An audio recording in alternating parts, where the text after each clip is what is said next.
Sudah bersama saya hari ini adalah Ketua Harian Komisi Kepolisian Nasional, Kompolnas, Inspektur Jenderal Polisi Purnawirawan Benny Mamoto. Nanti saya juga akan ke Bung Erastus juga, keluarga dari AKBP Budi Toolio. Pak Benny, sehat selalu? Sehat. Iya. Pak Benny, keluarga sampai saat ini sudah 2 minggu lebih, hampir 3 pekan ya, menolak kemungkinan bunuh diri. Karena masuk akal disampaikan, nggak ada masalah keluarga, nggak ada masalah di kantor, masalah kesehatan juga sudah selesai ya, tidak mengganggu pekerjaannya dan lain sebagainya. Jadi nggak ada beban. Kalau bunuh diri nggak mungkin. Pak Benny sebagai Kompolnas ya, tentu ini mengawasi polisi dan lain sebagainya. Apa yang terjadi sesungguhnya? Tentu ini penyelidikan polisi, tapi Pak Benny sebagai mantan reserse juga punya intuisi soal ini. Ya, jadi terima kasih. Kami dari Kompolnas sejak awal kasus ini mulai muncul ke permukaan, kami memberi atensi.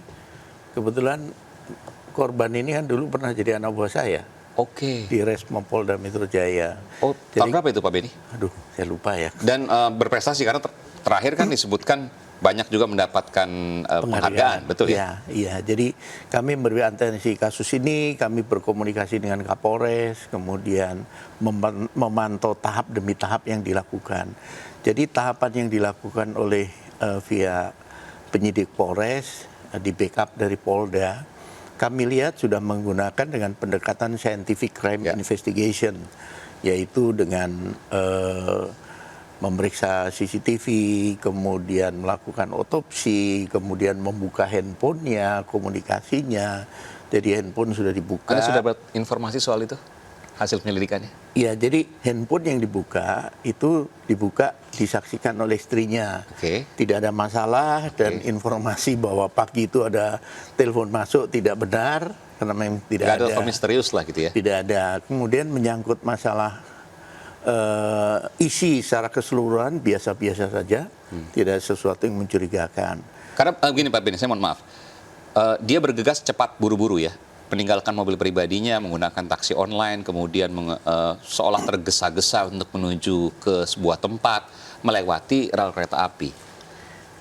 Bayangannya tentu dua kemungkinan, ia ada permasalahan khusus atau ancaman atau apapun sehingga ia sambil telepon dan lain sebagainya panik untuk kemudian menuju satu tempat, atau memang dia memang benar-benar bunuh diri. Kan dua hal itu kemungkinannya. Iya. Betul ya Pak Benny? Iya. Yang mana antara dua hal itu? Karena kalau dibilang dibunuh nggak mungkin, kan sendirian datangnya. Jadi saya luruskan dulu ya. Informasi yang beredar bahwa yang bersangkutan menggunakan Grab atau Gojek, tidak. Dia jalan kaki, itu dibuktikan dengan CCTV yang merekam dia keluar kantor sampai dengan ke stasiun kereta api. Itu sudah terbantahkan lah. Kemudian masinis menjadi saksi kunci karena dia yang menyaksikan korban ini berdiri di pinggir tembok. Bahkan masinis ini sempat memberikan semacam klakson gitu ya, untuk mengingatkan. Nah, di sini kenapa kemudian pihak kepolisian menyimpulkan sementara, saya kasih kata sementara, kenapa? Karena masih terbuka kemungkinan dalam penyidikan suatu kasus itu, info-info yang masuk dari pihak keluarga, dari masyarakat, mungkin dari temannya dan sebagainya, bisa nanti membuktikan lain.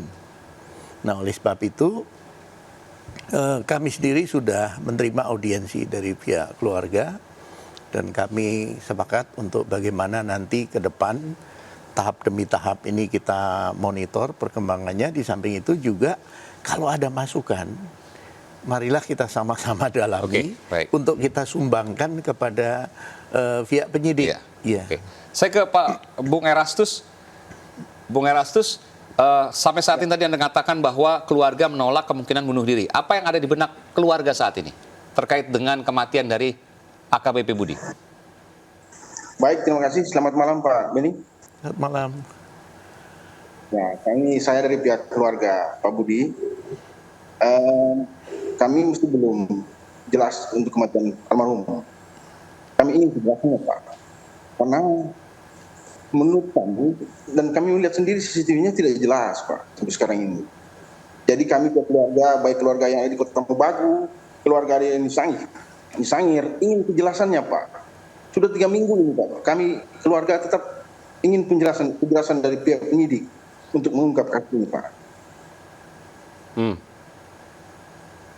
Jadi apa yang ada di benak keluarga, Bung Erastus? Kami dari pihak keluarga menyimpulkan kemungkinan kami menduga almarhum itu dibunuh. Dibunuh, tapi kan datangnya sendiri ke lokasi. Gimana mungkin dibunuh? Anda meyakini bahwa CCTV itu bukan yang bersangkutan? Yang bersangkutan, CCTV-nya itu bersangkutan. Dan datang sendiri, kalau datang sendiri kan agak sulit untuk dikatakan dibunuh. Bagaimana kemudian dibunuh? Sementara kan kondisinya tertabrak kereta api. Sampai di rel saja tidak jelas, tidak ada, CCTV-nya tidak muncul, tidak ada di situ. Kemudian, kalau dia kereta api, itu tubuhnya bisa hancur. Dompetnya saja, HP-nya saja. Baik. Pak Beni silakan, apa yang Pak Beni ingin sampaikan ini terakhir sekaligus juga untuk menyampaikan kepada pihak keluarga terkait hal ini. Ya, saya ingin sampaikan juga bahwa ada informasi yang beredar bahwa karena dia tugas di sebagai kasat narkoba dan sebagainya. Pak Beni juga narkoba waktu itu kan? Kebetulan saya background-nya juga banyak juga di narkoba. Yang bersangkutan baru mulai berdinas, kan sempat sakit.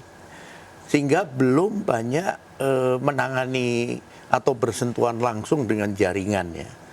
Pengalaman kami memang kalau kita gencar operasi, menindak, maka ancaman akan datang. Pasti ada. Saya sudah kenyang lah diancam per telepon, kemudian teror berbagai macam bentuk, termasuk ke keluarga dan sebagainya. Kalau saya melihat karena yang bersangkutan ini belum ada aktivitas operasi dan sebelumnya pun tidak terdengar untuk melakukan operasi yang membuat para bandar ini ketakutan atau merasa terganggu. Jadi menurut kami kalau itu kecil lah kemungkinannya. Jadi apapun yang hasilnya nanti, Pak Beni ingin menyampaikan percaya kepada pihak kepolisian karena yang akan melakukan tindakan penyelidikan adalah pihak kepolisian dan akan dilakukan secara saintifik, secara ilmiah. Betul. Jadi pendekatan secara saintifik ini penting karena itu tidak terbantahkan. Nah, kalau saksi dia bisa mungkir, bisa beralih dan sebagainya. Mengapa penyelidikannya agak lama? Ini tentu dilakukan dengan hati-hati, itu yang mau disampaikan Pak ya? Betul, jadi penyidikan ini harus ekstra hati-hati sampai dengan nanti kesimpulan akhir. Dan kita semua, termasuk saya tentunya ingin ada jawaban pasti apa penyebab kematiannya. Dan terbukti nanti misalnya secara saintifik, secara ilmiah. Baik, terima kasih Pak Inspektur Jenderal Polisi Purnawirawan Beni Mamoto.